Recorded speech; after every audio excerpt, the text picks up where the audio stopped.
መቻ እንደሆነ አንተ ዲሲ ስንት ቤተክርስቲያን ነው ያለው? ስንት ቤተክርስቲያን ነው ዲሲ ያለው ንገረኝ። ከ40 በላይ ቤተክርስቲያን አለ።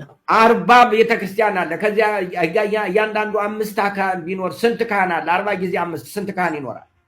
በእያንዳንዱ 100 ምዕመን ቢኖር ስንት ምዕመን ይኖራል? ይሄ አንድ ቢሆን የትራምፕን መንግስት ማንቀጥቀጥ አይችልም ይችላል። ስለዚህ እዚህ ስራ እንጀምር ነው የኔ ጥያቄ። ከዚህ ስራ እንጀምር። ይሄኛው እኛ ነፃ ሀገር ያለ ነው ሰዎች በሌሎቹ ሀገር ያሉት በግብጽ ብትር በሶሪያ ብትር በሌሎቹ ብትር ውጭ ሀገር ያሉት ሰዎች ናቸው የሚሟገቱት። እዚህ ሀገር ቤት ያለው ተይዟል፣ አይችልም። አንዱ ይገደላል፣ ሌላኛው ቀደም እንዳልኩ በተለያየ መልክ ተይዟል። ስለዚህ እነዚያ እዚያ ያሉት ኢቭን ቤተክርስቲያን ገብተው ቅዳሴ ቀድሰው ማቅረባቸው እንኳን ሊመሰገኑ ይገባል። ነገር ግን አሁን ይሄ ትክክል ያላደሉትን እየደገፍኩ አይደለም።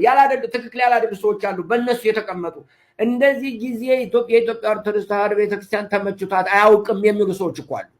እኔ እነሱን እኮ እያልኩ አይደለም ያለው። ከዚያ ያለፈ ተጨንቀው በሽምግልናም በእድሜም የገፉ የሚያነቡ አባቶች አሉ። በቀደም አቡነ ቀውስጦስ የተናገሩትን አልሰማህም? ያንን አትጠቅሱትም? 200 ቤተክርስቲያን ተዘግተውብኛል ብለው ሲያለቅሱ ነው የሚውሉት እና አቡነ ቀውስጦስ። ስለነሱ ማንም ይናገራል? እነሱ ስለሚያነቡ ሽማግሌዎች እኮ የሚናገር የለም። ስለዚህ እናንተ እዚያ ላይ ካልተናገሩት ላይ ማድረጉን ትታችሁ በሚናገሩት ላይ ከፍተኛ ስራ መስራት ብትችሉ ማህበረሰቡ በውጭ ያለው ማህበረሰብ አንድ ሆኖ ቢነሳ ይሄ ነገር ይለወጣል ነው የምለው። እኛ የምንችለው የማይችሉት አልቻሉም። ካልቻሉ አልቻሉም። እኔ ስለተናገርኩ እነሱ ሊችሉ አይችሉም። እኔ አርጉ ስላልኩ ሊያደርጉ አይችሉም። ነገር ግን እኛ ማድረግ የምንችለው ቻዮቹ ሰዎች ለምንድን ነው የማናደርገው ነው ጥያቄ። ይህን ጥያቄ መልስልኛ አንተ ራስህ። ለምን? ምክንያቱም አንተ ዲሲ ነው ያለው፣ አብረከሶቹ ጋር ከብዙዎቹ ካህናት ጋር ጓደኛ ነህ፣ ብዙ ነገር አለ። በየቤተ ክርስቲያኑ እንኳን ስለዚህ ጉዳይ የሚያነሳ የለም። ለምን? አሜሪካን ሀገር ሆኖ ዲሲ ሆኖ ለምንድን ነው የሚፈራው? ምክንያቱም እዚያ ጥቅም አለው። አሁን እዚያ አሜሪካ ኢትዮጵያ ሄደው እኮ በየቦታው እየዞሩ ስብከት የሚሰብኩ ትልልቅ ሰዎች እኮ አሉ። አሁን ስማቸውን ልጠራቸውም አልችልም።